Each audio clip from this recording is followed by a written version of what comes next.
So I'm called to share a story to illuminate how tricky the unconscious shadow is, and how when we see it for what it is, even though it's slippery and it's slimy and it slithers away, we can actually arm ourselves with discernment to prevent being sucked into a black hole of disaster or a reality that might be a mistake. I have a new neighbor. It's this older woman who is clearly American, but says that she's from a different country. I have no problem with that. I'm not entitled to know people's business. For all I know, she's in witness protection. And I'm not presently in the United States. And so she moved in and with her dog. And the very first time we met, she was coming in and I was leaving, and I had my baby with me. And my baby loves dogs, and I do too. And so I was like, hey, can we meet your dog? And she was like, yes. And I could tell that as I approached, she was very guarded. Like she was taking me in, and immediately I could sense that she has heavy projections. And this is something that you can train yourself to look for as well, if you haven't already. When you are with people and they can't see you, then you know that they have a heavy projection filter.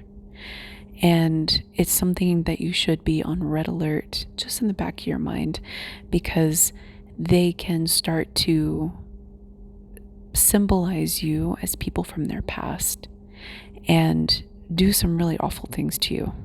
I mean, it's really true. They'll work out their unresolved issues on you. I remember having a conversation with a family member when they had a projection of their ex-boyfriend who they did not have closure on, but he and I had a similar personality archetype, if you will. This was many years ago, and I don't even know if this is relevant now, but for this family member. So I remember standing on her porch and seeing her talking to him, but through me, saying things and holding me accountable for things that were totally off base and off kilter. And so it was like she was trying to get closure through the symbolic representation of him, because I reminded her of him. And so when I met my neighbor, I could see that she couldn't read me. She was like a little guarded and kind of like, who is this person? And similarly, it's kind of like this phenomenon. I was with a friend recently. We're no longer friends. I told her that we're not in alignment. I'm sharing my journey so you see what it looks like on the other side, depending on where you're at. And we were getting together and at this safe restaurant, and somebody walked by and she clutched her purse. And this somebody that walked by was a minority. And I was like, wow, she doesn't see that she's safe right now. She unconsciously can't gauge when she's safe. And so you can start to read this in people when you really start to develop yourself and you start to develop your discernment and your sight. You can see through their psyche almost, and you can see what strongholds they still have and obstacles that they still have. This is part of what I do in the shadow work coaching, by the way, is help to illuminate your blind spots. Because I'm very good at this now, but it's hard earned. Like I've spent years in developing this, as some of you also are going through this too, as I know. And you don't earn your stripes of wisdom just by like waking up one day and putting them on. Like they are hard earned. Anyway, so I'm meeting my neighbor and I'm like, can my baby meet your dog? And I can tell that she's not processing me. I'm open, I'm friendly. I'm like, oh, welcome. Yes. Her dog is friendly. or so it appears. Oof. And I start to lean down. I have my baby in this little kangaroo pouch. I start to lean down, not too close. I always try to give dogs a little bit of space, and to see how they'll interact with a baby. And she pulls the dog back, and she says, I just better be careful because I don't know if they're good with babies. And I had another Pomeranian that bit some baby twice in the face. And I was like, whoa, immediately, I take a step back and I'm like, no problem. We'll keep our space. And not an issue. We'll say hi from, 6 feet distance, and anyway, so things progress. I'm cordial, I'm neighborly, but I can see over a period of time that we're not in alignment. So I try to keep my distance, and I'm not overly friendly. I'm really into baking banana bread right now and having it with afternoon tea and giving my baby some, not with the tea, but it's kind of like a thing right now. And I wanted to give some banana bread to my neighbor, and I was exercising a boundary of not letting the relationship develop too close and to not open that door, which is good practice for me because I tend to be generous with everybody. And now I'm learning how to be generous to the right people who are in alignment with me and who also want to invest in me. So it's reciprocal. And this is huge progress for me, super big progress. Anyway, so things progress, and my neighbor is in my place asking me a question about something. And her dog came in, and my baby was crawling around on the floor, and her dog growled at my baby. So I immediately picked up my baby. And I was like, okay, mental note, we're not going to be on the same level as a dog. No problem. Otherwise, the dog's totally friendly. And the reason that I could tell that I was not in alignment with my neighbor is because I noticed that she was very, very friendly with me. And then when I would close my door, she would say these awful things to her daughter, horrible things that, why would you ask me something so stupid? And I was like, ugh, man, it's like an immediate visceral reaction that Jekyll and Mr. Hyde phenomenon. And so I've been keeping my distance, right? Anyway, 2 days ago, we meet in the hallway again. We're taking out the trash. And how are you doing? Oh, yeah, I'm doing great. Da-da-da. Da-da-da-da-da. Da-da-da. And she's like, oh, yeah, I think I'm going to go back to da-da-da. Da-da-da. Ba-ba-ba-ba-ba-ba. Oh, and do you think you can watch my dog while I go away for the holidays? And I was like, put the brakes on. And I was like, wait a second, what? Thinking to myself. And here is where I still fall into my people pleasing, where I considered it. I forgot all of these details that I just laid on the table because time has passed and there have been other encounters that, has been totally fine and normal and, things have been okay. And so these details were not readily present in my mind. And I actually considered it for a moment where I was like, well, I used to dog sit. I love dog sitting. I love dogs. My baby loves dogs. And so I was entertaining it with her, and she was like, I can pay you for it. And then I had this hesitation where I was thinking, I don't feel like it's a good idea. Intuitively, I was feeling like it wasn't a good idea. And here's where things get interesting. Very, very interesting. I start expressing concern. I'm like, I'm not really sure it's a good idea. And, I've got the baby and da-da-da. And she's like, oh, he's good with kids. I was like, and then my mind flashed to our first meeting. And I thought to myself, wait a second. this is one of those moments. This is the shadow journey. And so I just started observing. And I said, I don't know, and she was like, no, I think it's going to be totally fine. And I was like, let me think about it. So I thought about it. I slept on it, and it was a no for me, right?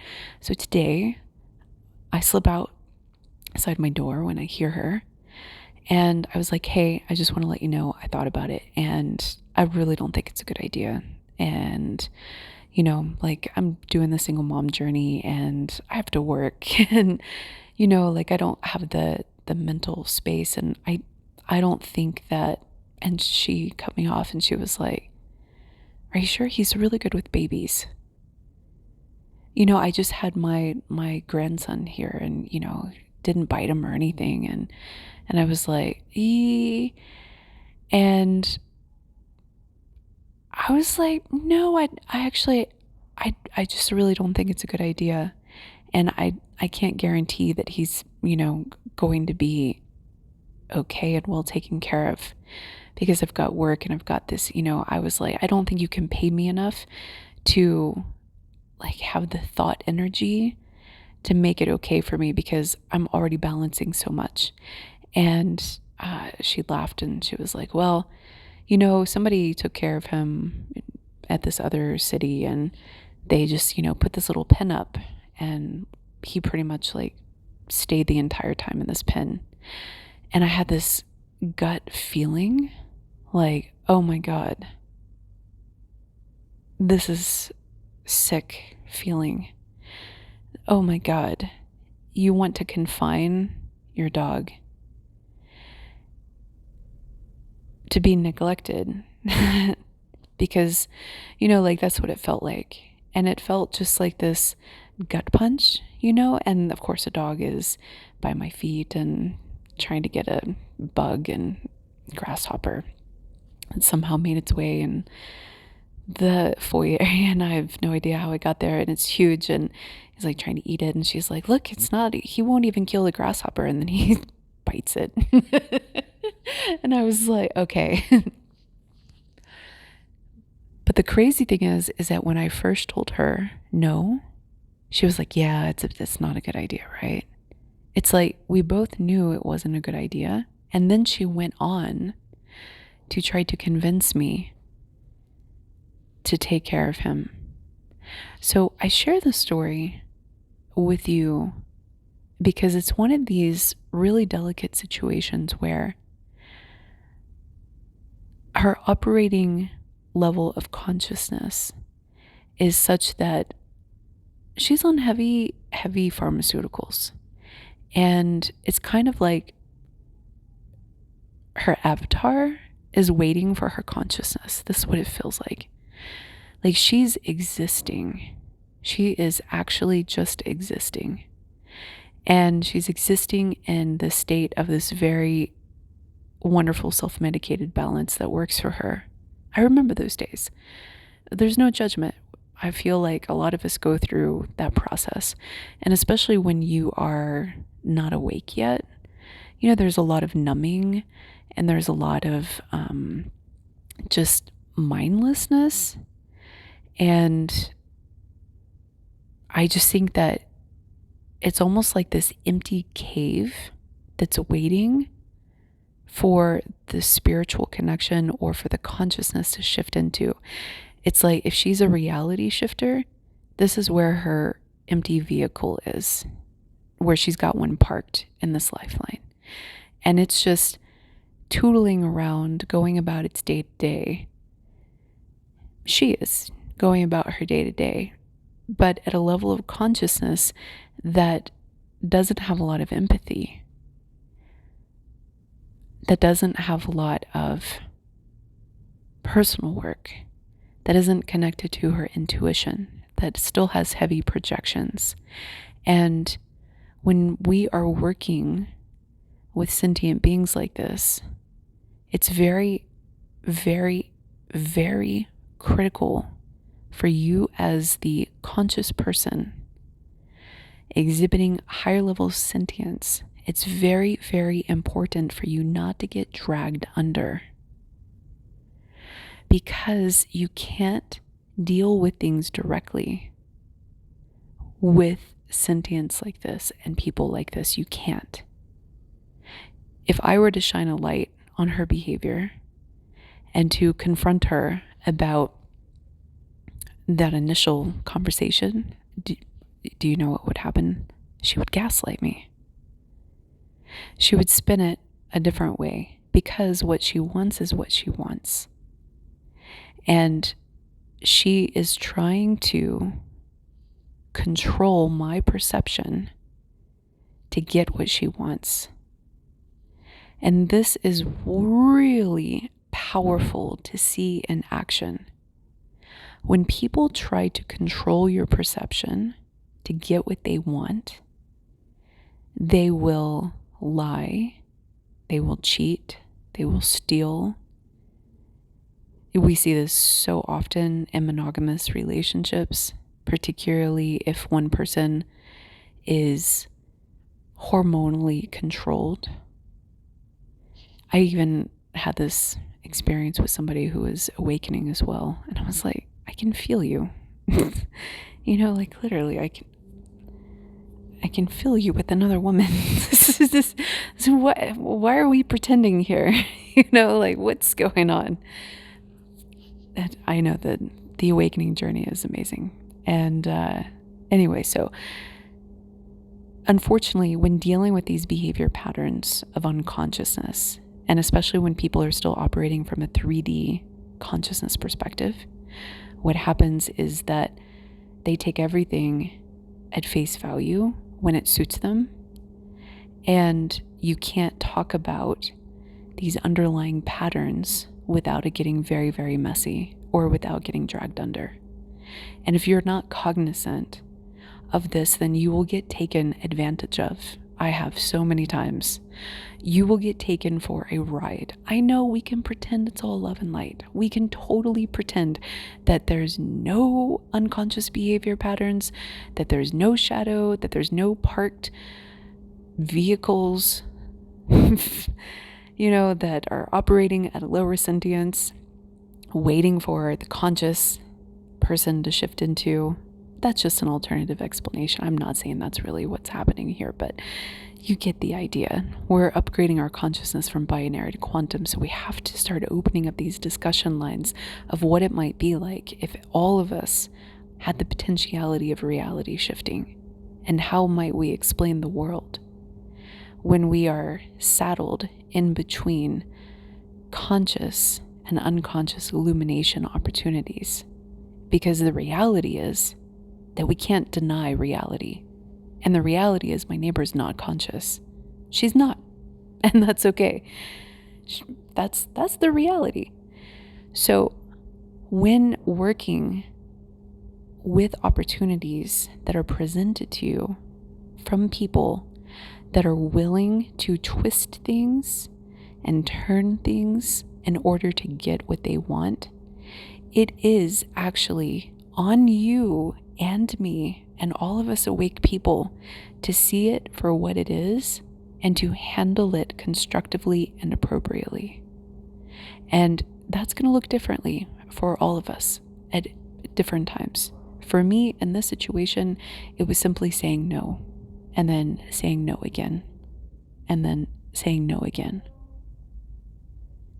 and then closing the door and giving her a different option before I close the door.